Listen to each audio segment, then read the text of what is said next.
Have you also often wondered which camshaft phaser to install in the Mercedes M271 CGI or EVO engine? Should you go for a cheap replacement, something from the mid-range, or is only the OEM option really worth it? In today's episode, I'll conduct a comparative test of various replacements available on the Polish market. I'll mainly focus on measuring the hardness of several critical elements that significantly impact the overall durability of the component. I'll use a Rockwell hardness tester for this. That way, whenever the customer asks you which variator is the best fit for their engine, you'll be able to confidently and quickly point them to the ideal choice. And you'll save yourselves a ton of hassle with any potential future warranty complaints down the line. I gathered here mainly the most well-known manufacturers you can come across in various Polish automotive wholesale suppliers. I skipped what's on eBay because there's a massive amount of junk available on eBay, which doesn't have any real brand at all. So here's how it is. IPD, which is HEPU, SWAG, Phoebe Bilstein, Kolben Schmidt, Motive Components, Mehenker, Autolog, and SKF. On top of that, of course, the original Mercedes part. Now we'll take all this apart, carefully disassemble it, and get to the detailed measurements.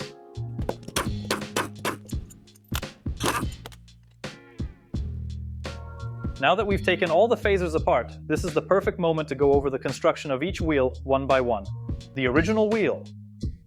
This wheel consists of a gear, a rotor, a cover with a lock, a rear cover, a locking plunger with a spring, and these types of seals that are prone to cracking and disintegrating over time due to wear and tear, especially under heavy use or extreme conditions, which causes serious issues with the wheel's operation. SKF. As you can see, the design is nearly identical in structure. It differs in two key elements. First, the seals aren't made of lamellar spring, like in OEM version, but instead a combination of that material with a lamellar spring, which is quite a significant change overall, which presses them tightly. It's a slightly better solution than the OEM, and it should definitely last much longer. Another important thing is that here we can clearly see a pressed steel bushing in the locking pocket, which significantly enhances the overall hardness of the component. Autolog. The cheapest wheel in the entire comparison. Everything is similar. We have exactly the same seals as in the original, meaning sheet metal ones, and the locking pocket also has a bushing. Only everything is ground down, so it's barely visible. The locking pin is slightly different from the original, with a kind of strange embossing, but it still fits and functions properly without issues. Mehenker, a completely redesigned system, featuring fewer components overall, a newly engineered rotor structure, an updated lock mechanism, and a durable pressed-in steel bushing for enhanced strength. Motive.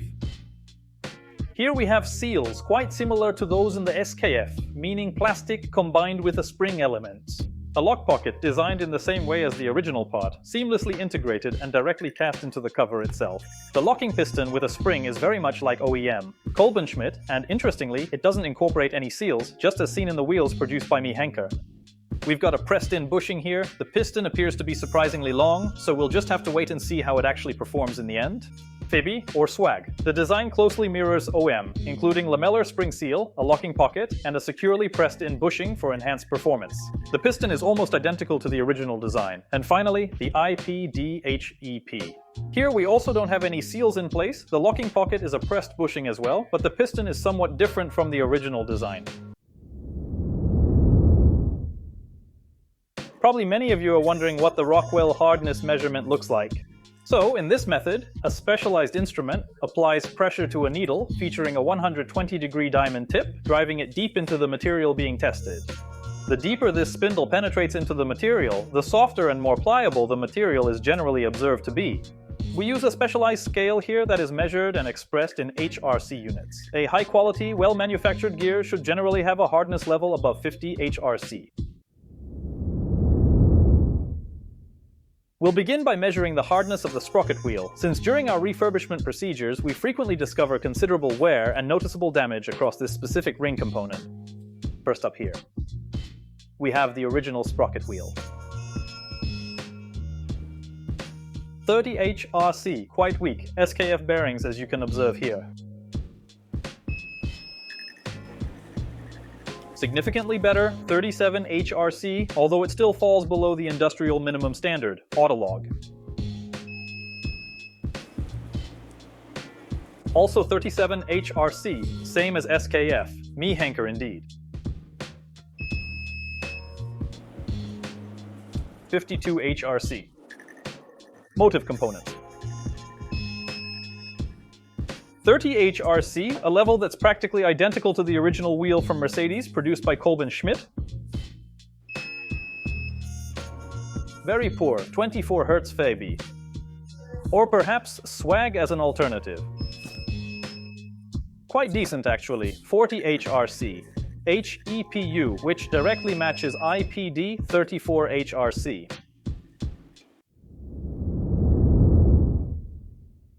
The next element, extremely crucial for the operation of the entire phasor, is the locking mechanism. Now we'll proceed to thoroughly examine and carefully compare the hardness of the so-called locking pocket, which is situated right in this spot. When the locking pocket becomes damaged, it leads to a distinct rattling sound during cold starts, specifically when the engine is being started in cold conditions. Let's take a look at how the original locking pocket stacks up against the competition. 55 HRC. Esuke Ehu.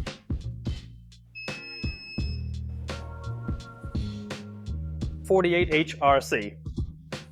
Autolog. Something went wrong with the measurement, should I repeat it? But it's true after all. It's really poor. Next, 20 HRC, Mehenker. It requires a slightly different mounting due to the different lock construction. 63 HRC, the highest in the entire comparison, clearly standing out by a significant margin. Motive components, 47 HRC, Kolben Schmidt, a bit lower, but still maintaining a robust and highly durable construction overall. 41 HRC, Phoebe or Swag. 55 HRC, which matches the hardness level of the original part exactly. Kepu, representing IPD, maintains the same high-quality standard, ensuring consistent performance and durability. 40 HRC. Now we'll take a closer look at the third and most critical component of the entire phasor's functionality. We're referring to the locking piston. It's a small component that operates in close coordination with the pocket we measured earlier. We start with Mercedes ... 58 HRC, which is quite hard indeed, SKF. Surprisingly, 64 HRC, Autolog 46 HRC, noticeably softer when compared to the others' hardness levels. Mehenker, here we have the plunger built inside. 60 HRC, quite a high value. Motive components. 60 HRC, Kolben Schmidt. 54 HRC, 58 HRC, HEPU or IPD. All of these specific components, including the Kolben Schmidt, are carefully engineered to ensure a consistent hardness rating of 54 HRC. I placed the hardness measurement results in this table. The sum of the hardness values of the individual components of the VVT gear provides us with a specific numerical value as the final result. This number will serve as the main score in the entire summary. The higher the value, the better the wheel we have in terms of its overall performance and quality standards. In first place, Mehenker wheels with a value of 175 HRC points. In second place, we have wheels from either HEPU or SWAG, closely following behind, with a total of 153 points. In third place, we have wheels manufactured by the well-known SKF brand. In fourth place, OEM Mercedes wheels secured a score of 143 points overall.